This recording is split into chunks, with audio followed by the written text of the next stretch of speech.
A lot of what you would call normies, right, don't understand this. They think it's a choice still. The whole stigma. They still think that people, when they're doing drugs, that it's a choice, a moral failing, or whatever it is. A lot of them don't understand, and we also want to show them it happens. My son was a white privileged young man from the Upper West Side of Manhattan, and look what happened to him. Look what happened to my family. It can happen to anybody.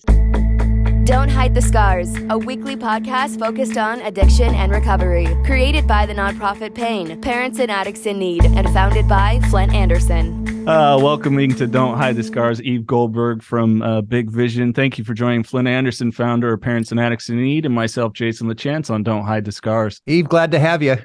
Thanks for having me, and nice to meet you guys. With your start of Big Vision, of course, you lost your son, Isaac, of an accidental opioid overdose, which, that's why we do what we do, is to hopefully help anyone that was in those shoes.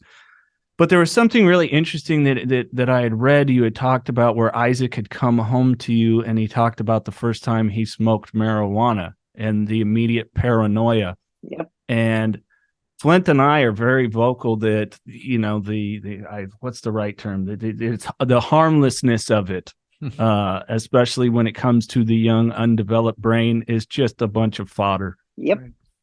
Oh, don't get me started on this. I have such a rant about New York City right now. I don't know where you guys are based, but New York City now, you can't walk down the street without, it's like the smell of New York City is now weed.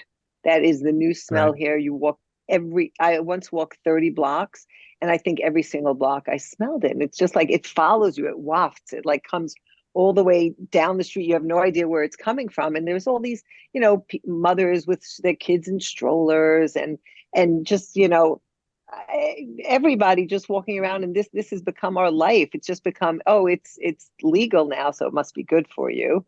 And it's just, I don't know, the whole thing, the way it's being handled in New York City right now, the decriminalization, the legalization, opening up these shops and everything. I always think about Isaac, and if he were alive right now, how triggering it would be for him just to take a walk or a run or do something healthy. Being outside, it would just be impossible for him to live his life here. And when he tried it that first time, I remember, how ironic is this, because I remember thinking, he told me he's never smoking again. Like, he came home and he said to me, I tried smoking, pot. He was so honest with me. He was, I don't know, 16, 17. He said, but Mom, you don't have to worry about me. Never doing it again. I hated the way I felt. I felt paranoid. I thought I was going to jump off the terrace. And here I was thinking, oh, I'm so thankful for that, never going to continue. Right. And here you go. So, people say that it's not a, what's it called? Entry gateway, but it is. It's the same thing with alcohol. Isaac didn't really like to drink, but he drank. And once he drank, then all bets were off. And then he would just, then he would smoke, and then he would, try whatever else was on the menu that night. It didn't make a difference. So it's that's why we are at Big Vision. We talk about living substance-free lives. It's not just about alcohol. And I know there's such a big movement today about people, not drinking, and that's great. I think it's great for health reasons or whatever it is, but it's only, it's a part of it. I mean, we're all about like no substances. Let's not try to, change our brain chemistry with anything, and just live our lives like the way they're kind of supposed to be lived. Yeah. Amen. Not enough of, Flindt. I just throw the word abstinence out there and let you go, buddy. Well, yeah.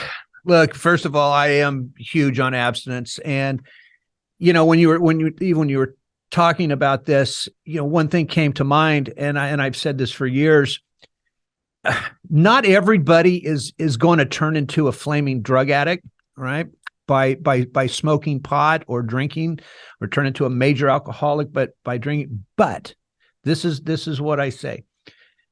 If you are predisposed at all to addiction, if you're one of those people like myself that liked everything, that marijuana, that especially the pot today, because of the intensity of that drug, it is going to bring our defenses down. And if we are looking for a better high, like what you said about Isaac was that he didn't like it. It made him feel paranoid. I get that, right? But if we're still searching for something better, we're going to go search for it. We don't like that particular drug, but let's try this one over here. Again, with no intention of growing up to be a drug addict, no intention of becoming hooked on something, but inevitably, that's what those gateway drugs do. They can lead us down that path of finding something better, the longer lasting, better high. Yeah. And that's where everybody gets into a major jam all of a sudden. I completely agree. I'm completely, yeah. I'm on the same page as you. You know, I'm always surprised to hear people who, you know, call themselves sober. You know, I mean, I don't even know. I'm confused today with what the word sober is really supposed to mean. You know, Yeah. Is sober supposed to mean just not drinking? Or is it being sober, being free of all substances? Because I don't even know anymore today what is going on, but I'm with you. I believe in total abstinence, and I think that it can be done. And there's so many ways that you can go about finding that natural high, finding a way to feel good about yourself. I mean, I started, you know, I never had this, I never had any kind of an addiction, but I gave up drinking, you know, just because when I started Big Vision and I was telling everybody, you can have fun being sober. And I'm like, can you? Okay, let me see. You know, I mean, obviously I lived my life that way. I never was a big drinker or party or anything, but every party I went to, the first thing they do is shove a drink into your hand. I mean, you can't avoid that. And so I said, you know, I'm just going to try not drinking. I'm going to, you know, go to parties and weddings and everything. And I just stopped drinking altogether. And I'm like, wow, I just feel so much better. And I don't have, every time I would drink, I'd want to drink more, or I'd want to, you know, eat more, or I'd want like something, nothing good ever came out of it. I never felt good afterwards. Like, it's just, it's a poison that you're putting into your body, as are most of these substances, you know, and it's just, I don't know, what's going on today is just very disturbing, you know, that people are just, I mean, I shouldn't say it's a bad thing. People are trying on, you know, sobriety. They're testing it out. There's the sober curious movement. I mean, I wonder what you think about that. I'm asking. Well, you I have a sure, that's okay. But I have a saying, okay, because there is that saying, clean and sober. Yeah. So I put it in these terms. You can get clean from drugs and alcohol. Sober to me is living that good, productive, non-perfect life, because none of us are perfect. Right. The sober piece is more of, to me, is how you are living. We are clean and free from alcohol and drugs, but sober, again, I'm going to repeat it, is that productive life, a productive citizen, a productive father, mother, whatever it is. That's how I have to put it in terms so I understand it. I like that. And as far as the sober curious being, I don't know about you, Flindt, but I've had a lot of people come that way to me. Because not even necessarily them, but maybe the effects of someone they know and love, of what they've seen Right. through their alcohol or drug use. And I always say, try it on for 30 days. If 30 days felt good, try it for 60. If 60 felt good, do it for 90, then 6 months. You're going to get to a point where you realize that you're just cognitive of everything going on. And most people go, oh, I never made bad decisions while drinking. I mean, it's as simple as you said, you know, and then they'd shove one in your face and then you'd have one. And then I'm sitting here eating food, and probably food that maybe you wouldn't eat or at that amount, which, you know, food can roll into an addiction. Or I don't know how many people have made stupid sexual decisions of course. just through the casual drinking, you know? And so the list can go on and on and on. And so anyone that reached out to me, I'm like, try it on, Right. Try it on. And I don't think you'll miss it. Well, and I also think the message that society is sending today is there's people out there that are saying, okay, if you're on Suboxone, if you're on methadone, if you're in some sort of safe drug, that you are sober, that you are clean and sober. And I'm sorry that you're not. the message is wrong. So we're literally allowing people to use these substances. And again, it's a bigger discussion than just that. For sure. Because we do have short-term harm reduction that Jason and I both believe in. We do not believe in long-term harm reduction as far as swapping out another drug for another one. But again, it's a lot of this today is the messaging, and people are confused. And of course, they're going to take, as we say in the program, they're going to take the easier, softer way 9 out of 10 times. Right. What about the fact that you're really not supposed to say clean anymore? People, everything is so PC now. You don't say clean because what is Really? clean? You haven't heard that when people say, well, I haven't heard that one yet. You haven't heard that because people say if you're clean, that means that, you're clean, that you were dirty before. Well, yeah, you kind of were. But I mean, that's like, I mean, but no, people like don't like to use the word clean anymore. Yeah, there's a lot of that stuff going on. I know. Or it's, I know. Yeah, I know. But you guys are more old school in that way. You don't listen to that. Well, I'm going to tell you, my P test would have come up dirty. Right. Exactly. Everything today is so PC. I mean, it's in every aspect of life today. It's a bit much, but we're not going there. That's a Well, and it's hard not to, Flindt and I will get onto the, I was just before the everybody got a trophy generation. And I'll tell you what, that everybody got a trophy generation. My friends of that age group didn't help their self-esteem one bit, not in a positive direction. Right. Well, I will tell you something that Isaac loved he loved sports, and he played basketball when he was a little kid. And they had a sign in the gym, okay? And it said, if you had fun, you won. And to this day, like, that always resonates. If you had fun, you won. And every kid got a trophy. Everybody got a trophy. And when Isaac passed away, I went through his stuff, and there was a box, and there were like hundreds of these little trophies in there. And I was like, if it doesn't have his name on it, I'm throwing it in the garbage. It's meaningless. And believe me, it didn't do anything for his self-esteem, because that was one of his biggest issues. Well, one of his many issues was that he never loved himself, And but that to me was, that was this whole generation. If you had fun, you won. And Isaac was like, no. I don't want to get a trophy for just playing. I want to get a trophy for winning. Like, he wanted to win, and he didn't want just a bullshit trophy.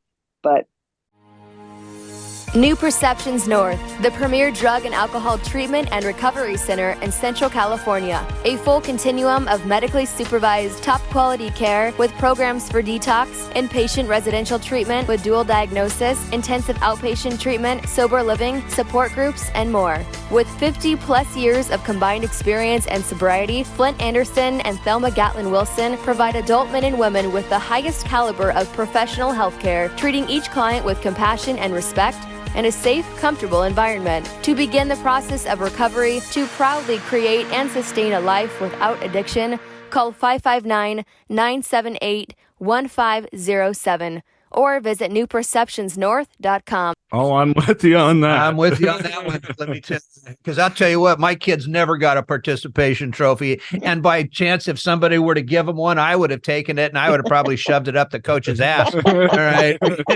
Just that simple. I mean, I love it. Yeah. I love it. Yeah. It'd be like an attorney winning a case just for showing up, Exactly. Exactly. We'll just give you some money. We'll give you a settlement just because you showed your face here today. You'll get something. Everybody gets something, It's like, no. Yeah. But it was funny because Isaac saw right through that. It was like, nope, that he didn't want to have anything to do with that. He wanted to get something if he earned it, not just. Well, that's self-esteem. I mean, that's to me, that is. I mean, I love that when kids would go, no, I don't want that. I mean, God, I respect Isaac so much for that, because most kids today will say, oh yeah, now look at my room. I've got all these trophies all over the place. Well, you didn't do shit to get it. Again, the award is in itself is when you beat somebody in a athletic event. I mean, that's the prize.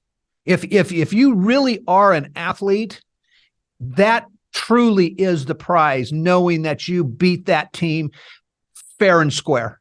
Listen, I'm very, very competitive. You ask my husband, it's like every time we played tennis together. It's like, I have to beat him, and sometimes I'm going to kick your ass, buddy. Someone told me maybe it's better for your marriage if sometimes you let him win, and I'm like, screw that. Like, I'm sorry. I'm not, he wouldn't want that anyway, but it's, He has beaten me a couple of times now. So, got to work harder. It's like, I hit a perfect ace. I'm not going to call that out. Yeah. Oh my God, no. Come on.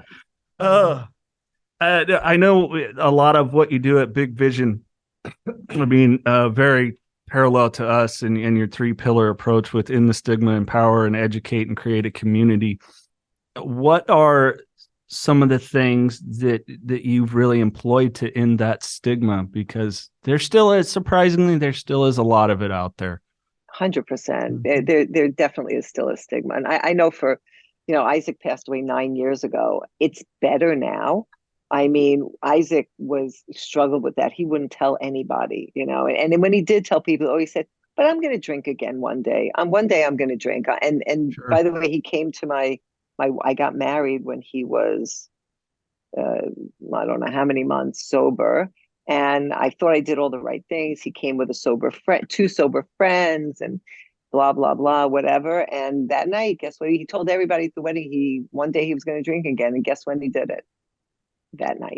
Afterwards. Not at my wedding, afterwards. Anyway, that's a different story. But so, what was the question? Stigma. Oh, sorry. Stigma. Okay.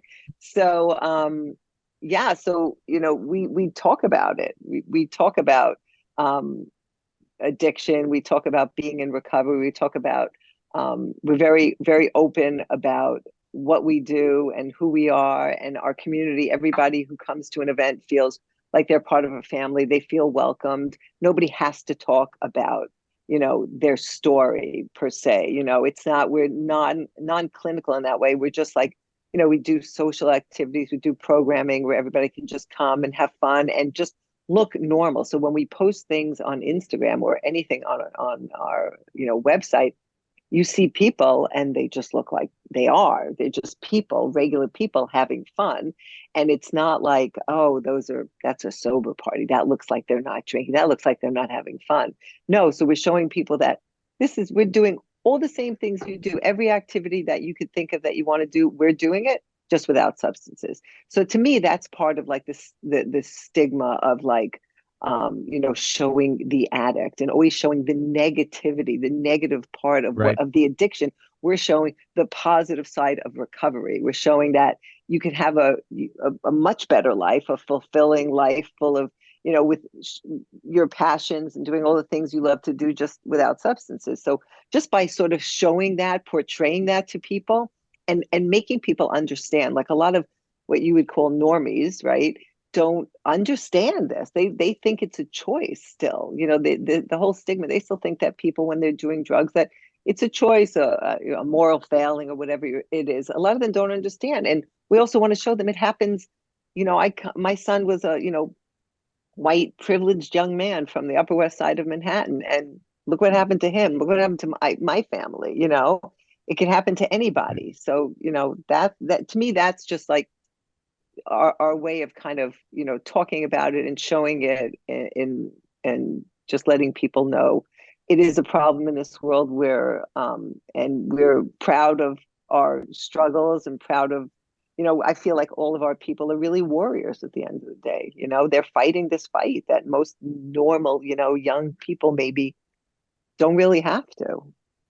So I guess that's. Again, it goes back to a lot of what I call the message that's being sent. And here's a perfect example. We've been doing this since 2009. We've been in this game a long time. And over the years, here locally, we're in the Central California, the news stations, they come to us whenever there's a story about anything that has to do with substance abuse. And what I've been trying to get across to these news stations is this. So Eve, 95% of our clientele are families like yours, right? That are privileged. They go to what, if you want to call it, the better high schools, whatever it is. These are all people with means. It just happened to turn out that way.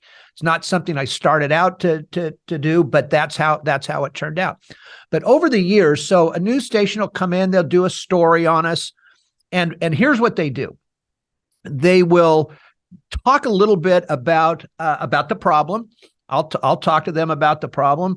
I will tell them, for example, that 93% of our clientele went to what's called a Clovis Unified School here. That's the school district. That's the upper levels. And so what they'll do is they will hear that from me, but when then the cameras will all of a sudden go to B-roll that they have of guys and ladies underneath the bridge with no teeth in their mouth, living in tents, and peeing in somebody's yard. And all of a sudden, the people that are watching that news show go, oh, well, click. They change the channel. They turn the TV up because that's not their kid. That's not in their neighborhood. Our fight for all these years has been, yes, it is in your neighborhood. It is your kid, because we've got the numbers to prove it. Yep. It's again, since 2009, I can't remember exactly, 93% of those clients that we've had went to those schools, come from those families, so, and again, part of the awareness piece of all this across the country, I really do believe that we are so far past the awareness piece of this, because everybody knows about fentanyl. Everybody's got programs. Everybody's talking about it. The death rate is through the roof. So the awareness piece is, again, but people are still out there getting money for it. Spreading the message, again, I think is fine. But until we start to change the treatment side of this mess, until we are able to have people afford to go to treatment centers. Also, I own a treatment center. We also have to be, and again, excuse the term, but we have to be profitable so we can keep our doors open. Mm-hmm. We have to be able to take all types of insurances, including government insurance, but which we don't because they don't pay us enough. Until we start to change, what's the end result, I guess, is what I'm saying. How do we get to that end result? We can talk about awareness till the cows come home, but until we actually change something, nothing's going to change. Listen, when Isaac went to treatment, he'd been in treatment a couple of times. And when he left there, he kind of left without any tools, in my opinion. Right. And with I never heard from them again. They never called me to follow up with me to find out how he was doing.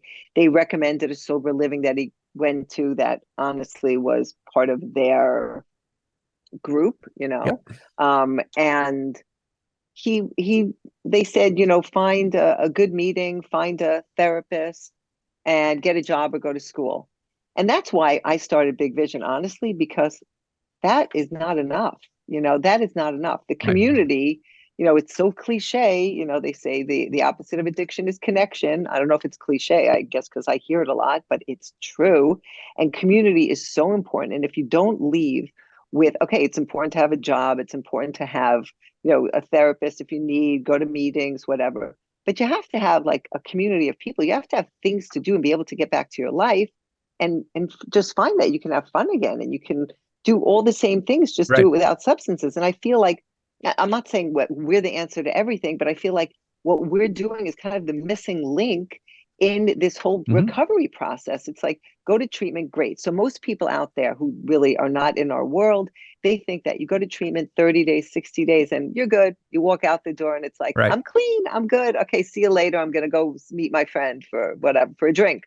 And it's like, no, that's where the work begins. You have to start. That's when your life begins, when you come out. And it's like, then people are kind of left going, okay, I'm going to meetings, but the people in these meetings are all like older. I don't relate to them, whatever. They're going out for coffee afterwards, but you got to get back to life again. And so that's why, we talk about this recovery lifestyle, which encompasses so many things. And it's not just about putting down a drink or the drugs. It's about so much more.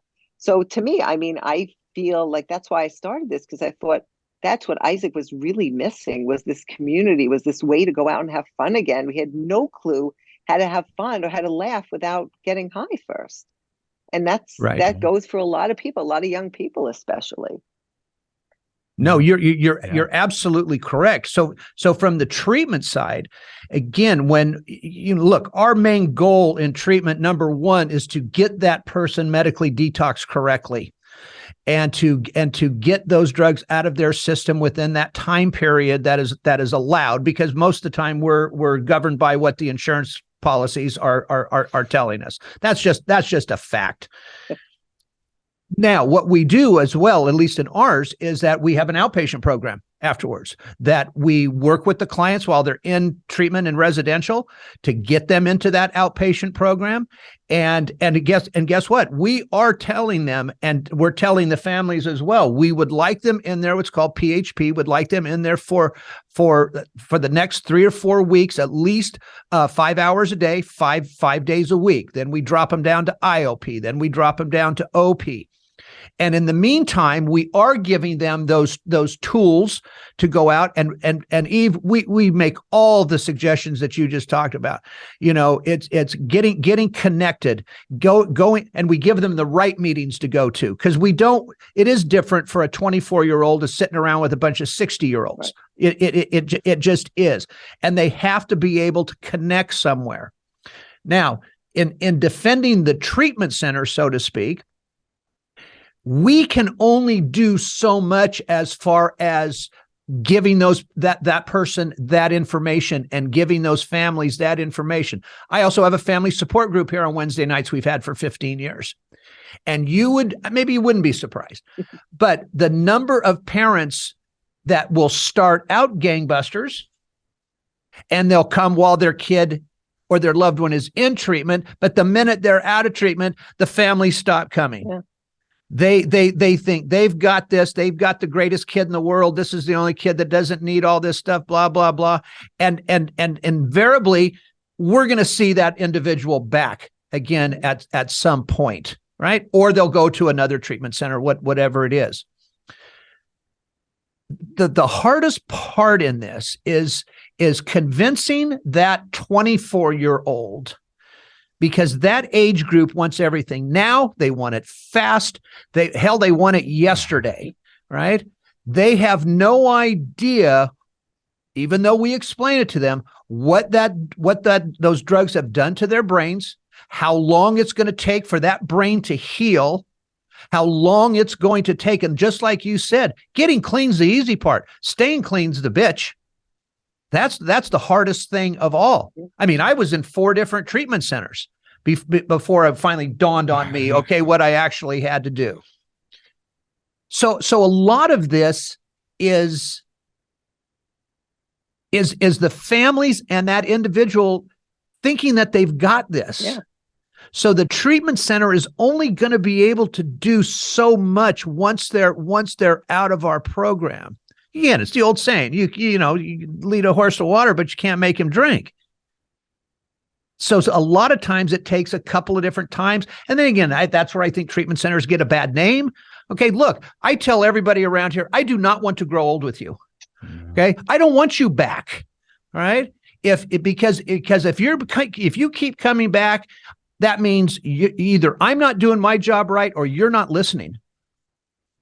One of the two. Sounds like you know what you're doing, because there are good treatment centers and there are not so good treatment centers. Correct. And then there are bad treatment centers, but I would like them to all think the way you do, but a lot of them are big, machines, money-making machines, and they need to keep it going, So I always feel like we always wanted to be part of every aftercare plan, because that's what we are. We're really like non-clinical aftercare plan. But I feel like a lot of treatment centers don't really want to put us as their aftercare plan. I'm very cynical about it. I don't want to be, but I am, and I probably shouldn't be saying this. But that's just kind of the way I feel. With us, we're so pure what we do.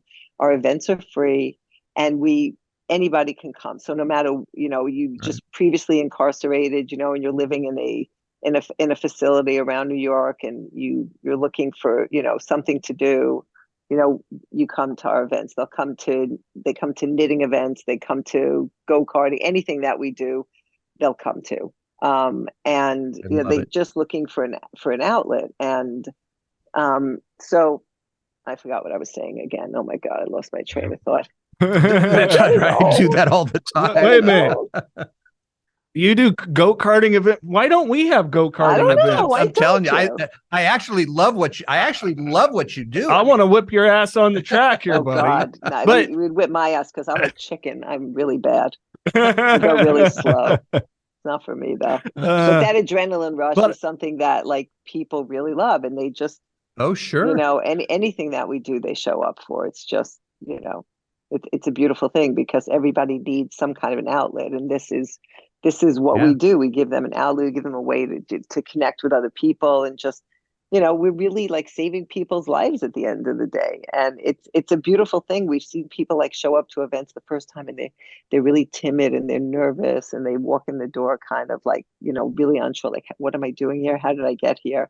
And then you see after a while, they just kind of like open up and they feel more comfortable, and they feel, welcomed. And, we're like a family. We're like a family to them. So it's, it's very gratifying to do that.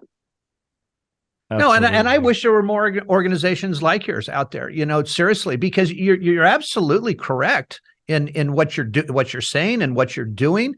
It's all about that community afterwards. But it's just sometimes I don't know, this age group and their parents, my God, I mean, half the time I just want to run away screaming, because it's like we're beating our heads against the wall trying to get this message to these individuals, just going, look, you've got some time here. That's why we say don't jump back into school right away.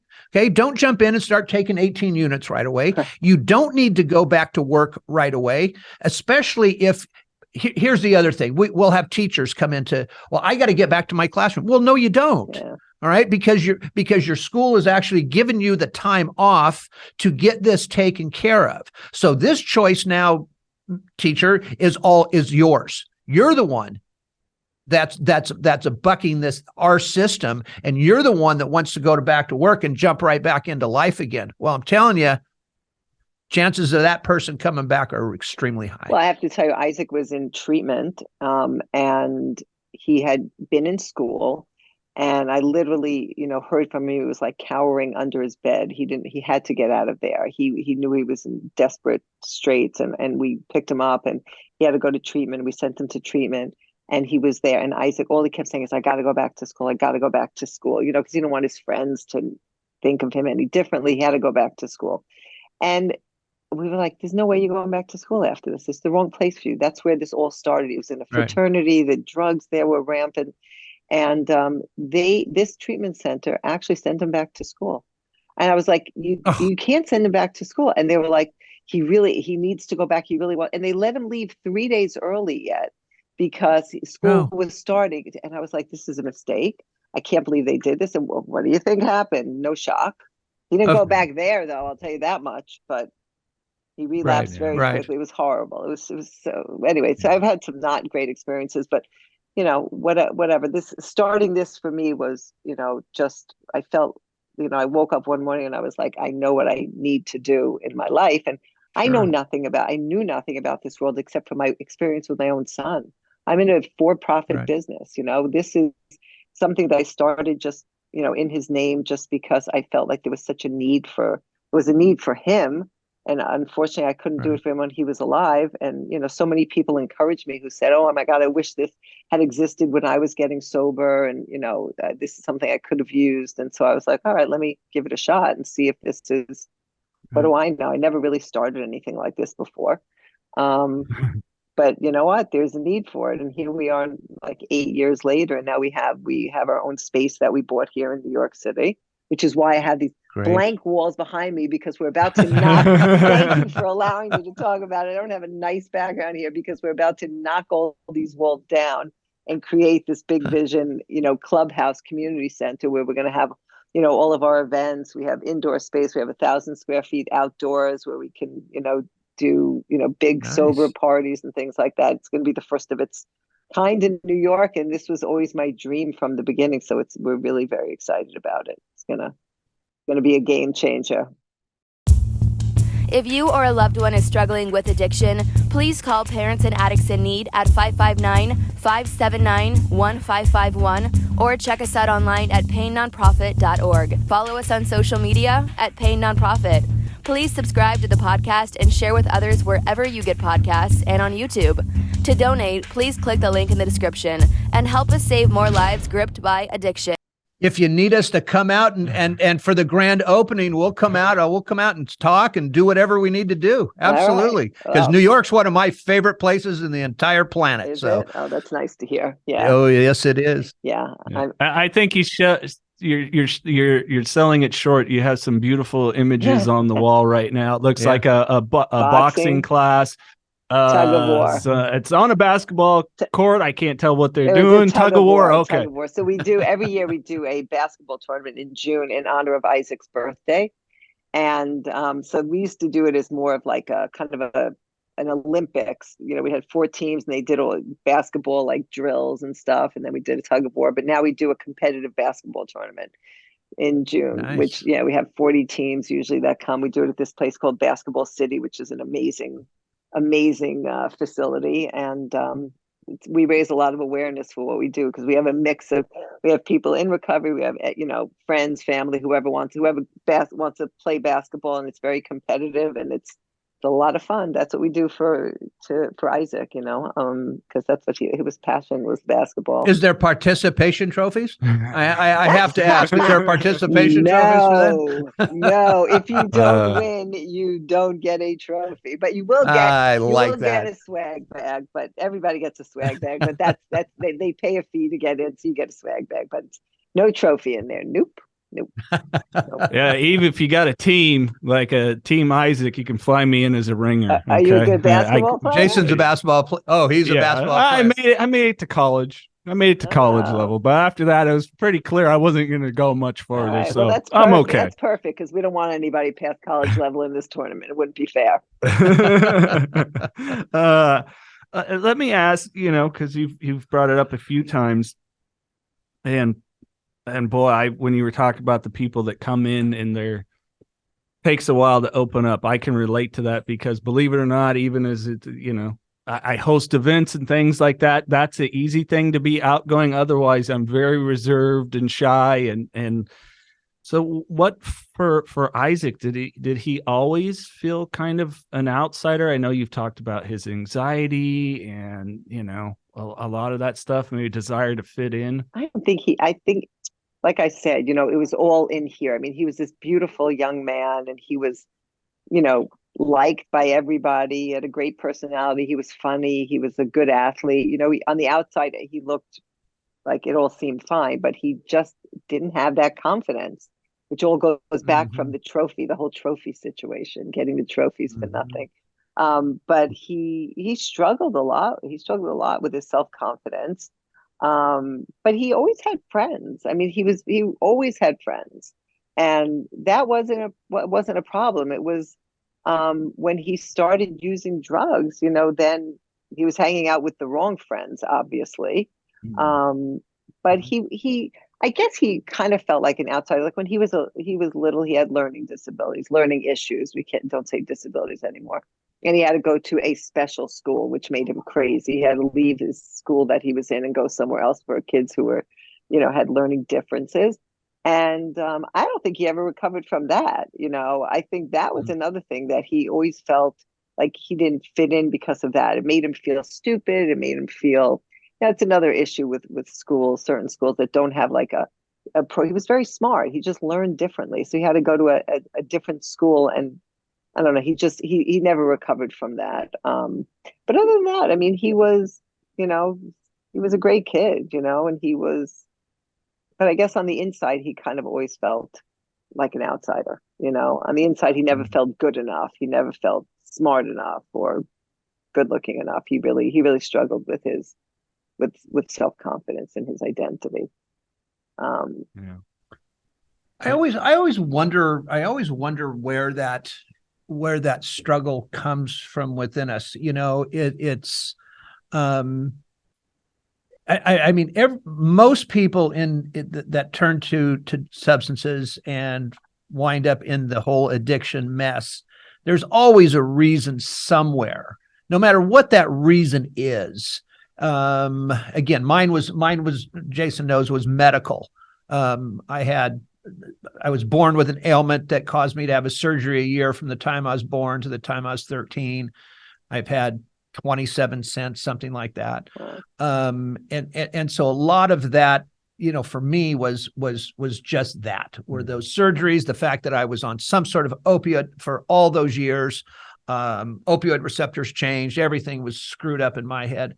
But I, again, I'm not trying to act dumb here, but it's like, you got a good looking young man, comes from a great family. I mean, these are discussions we have. Good looking young man comes from a great family, doesn't want for anything, and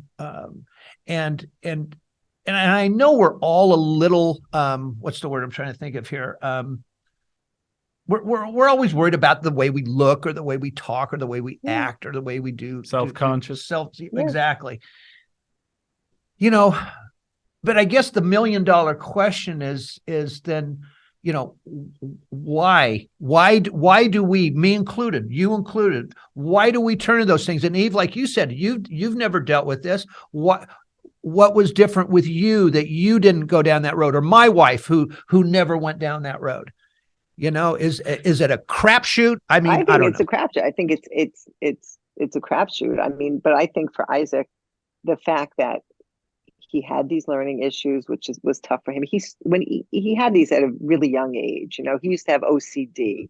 He used to, like, there was something, his brain chemistry was off in a way. I mean, it didn't seem that way, but like he was going for therapy when he was, 8, 9 years old, whatever. And I remember him asking the therapist, can a bug eat my brain? And we were like, oh my God. And the therapist said to me at the time, you know what? I don't know if he's ever going to be like 100% like normal or whatever the hell that means, normal.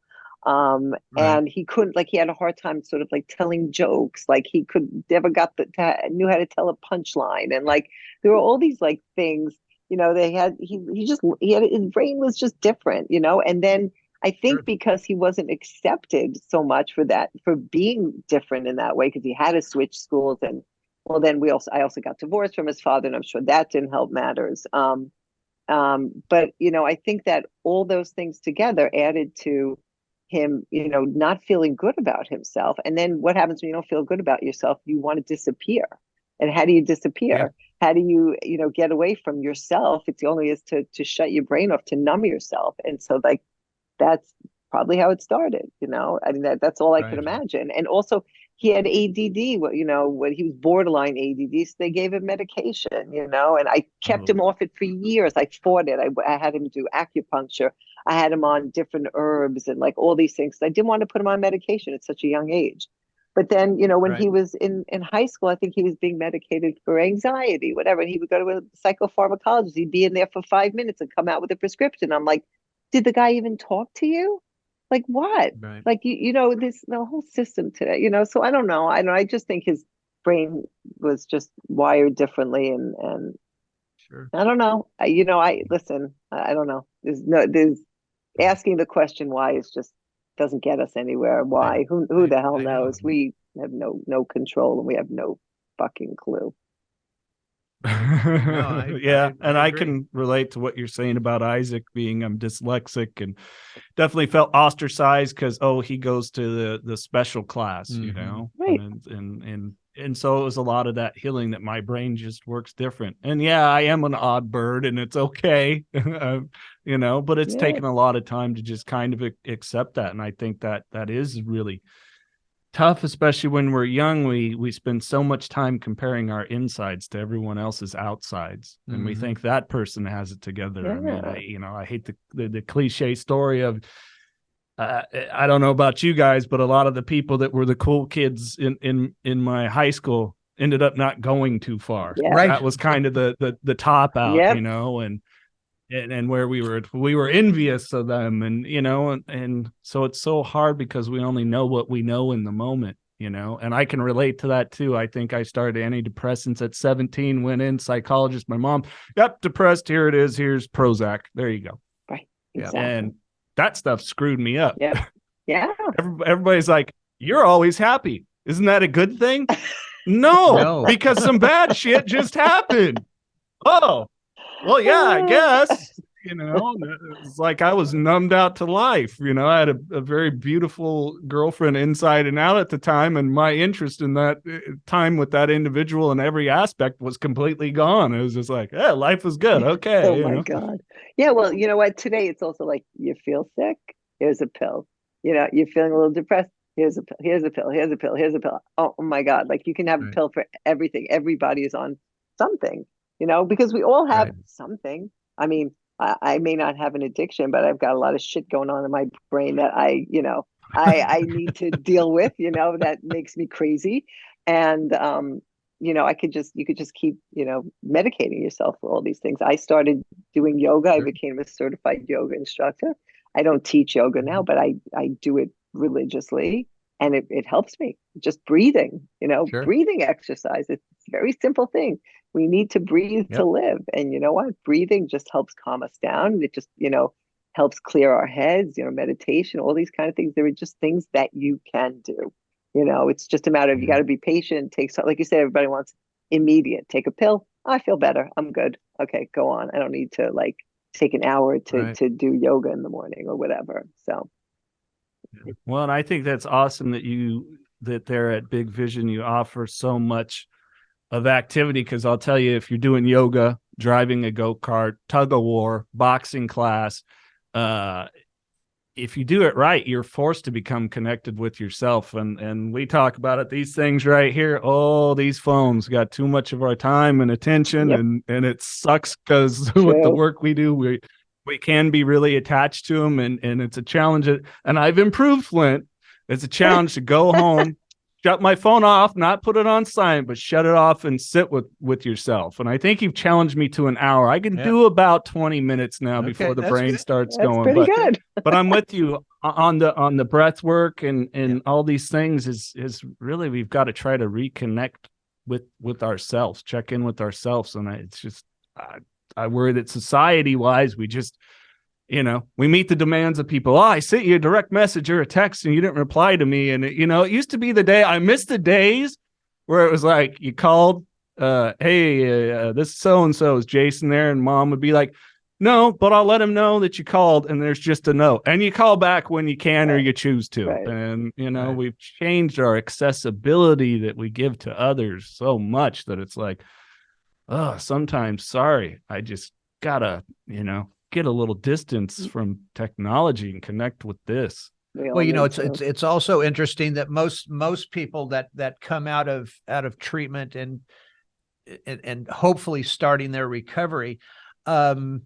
they don't address triggers. Mm-hmm.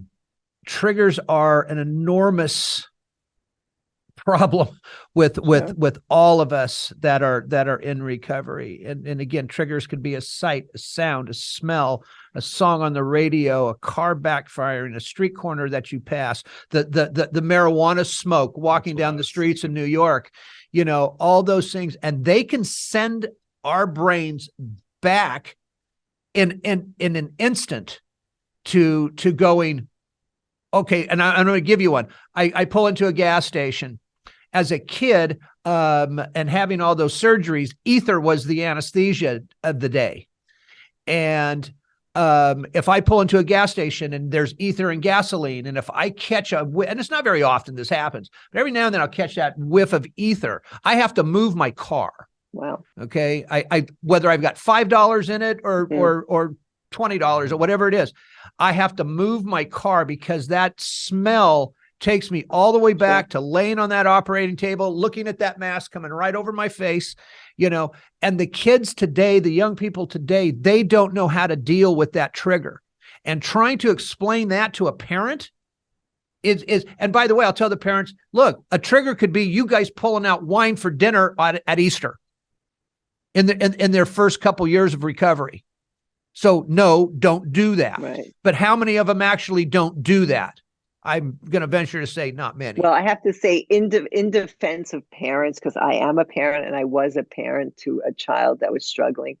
We're not so smart. I'm so much more enlightened and I understand so much more now. But when you're kind of like in it, sure, as much as people tell you these things, you think you know better. I hear what you're saying. I mean, I'm shocked when I speak to parents today and I'm like, they are so clueless. But yeah, they're clueless. They're clueless because, there's not a lot of guidance. There's not a lot of people like helping them. Like the first thing I say is take care of yourself. Your kid's going to make your life a living hell, but you got to take care of yourself. I always tell people that. You bet. But it's tough. It's not easy being a parent. When I listen to, I started a grief support group, grief empowerment group. And good for you. Good for me. I had a lot of free time. That's why I'm doing it. That's a joke. So by the way, but I got it. I got the joke. But it's important. Anyway, we all sit there in the room and say, like, we would do anything to have our kids back. I would do anything to have Isaac back, but I do never want to have to go through the hell that I went through with him again. Right. And it's hell what a lot of parents go through, and it's really tough to navigate. So, we gotta. Right. I never like to judge parents, for being clueless, because we just are. Yeah. Sure. Yep. Yeah. At the end of the day, we only know what we know, right? Yep. That's true. Yep. And sometimes we know more when we've gone through hell and we've gone through shitty experiences in life. That's the way we learn, unfortunately. But it is a fact.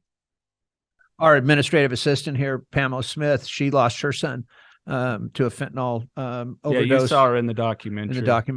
Great documentary, by the way. I already told you that, but very powerful. Thank you very much. Yeah, and Pam is. I met her in 2018, actually, when we were going before the California Public Safety Committee on some fentanyl bills that, of course, got shut down. But Pam has, that's why she does what she does here, because she lost her son. She doesn't want another parent to have to go through that. And I'll tell you what, it's and that's why. That's why I do this. That's why I do this, Sure. And it's like gives me more gratification than anything I can do in my other world, this helping people, as cliche as that sounds, but helping people, really helps you. And it's absolutely, it's wonderful to feel that you can change someone's life. And I feel like we are doing that. And I'll tell you what, Eve, I mean, like with me, people ask me all the time, do you still go to meetings? And I go, no. I said, because I'm in a meeting every day, with somebody. But if I didn't do what I'm doing now, I don't know where I would have been. Right. Like I said in the beginning, I didn't want my addiction on my resume, but here it is. This is how things turned out. This is where I'm at. When we've helped a lot of people over the years, but I have no clue where if I would have maintained my sobriety or my cleanliness, whatever you want to call it, since 2001, I just don't know. Yeah. And I don't even want to ask anymore, because this is where I'm at. This is where my fat ass is. Right. Yeah. You can guess all you want where you would be, and you're not going to know. So what's the point? We're not going back there. That's right. I have a sign that someone gave me. It says, where does it say? Don't look back. You're not going that way. Right? Yeah. I like that. Isn't that good? Like We're just moving forward.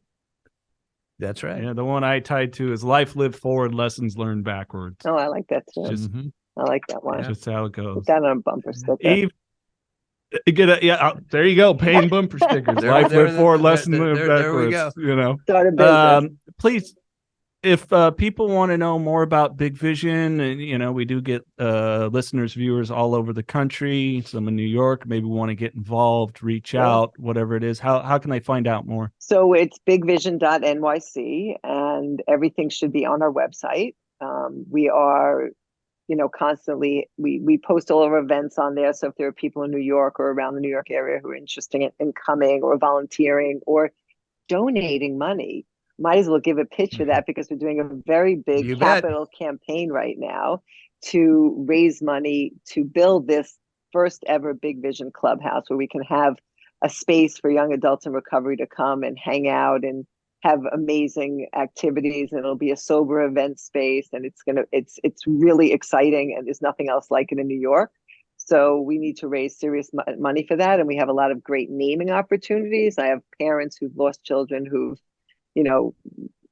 taking spaces to honor their children or other people in their family. And BigVision.NYC, Big Vision Community, BigVision.NYC. We're on social media, on Instagram, Facebook, etc. But check us out. And if you want to start a Big Vision somewhere else in the country, we would love to work on that also. I love it. Perfect. And love that. We'll put the links in the podcast description for the listener too. You're amazing, both of you. Great meeting you. So fun. Thank you, Eve. Likewise, Eve. Thank you so very much. Thank you. This has been extremely enjoyable. And yes, when I do get back to New York, because I will be there, I will definitely give you a call, because I want to come see the place. I really do. Okay, you better. Okay, absolutely. All right, thanks, guys. Have a great All right, one. take care.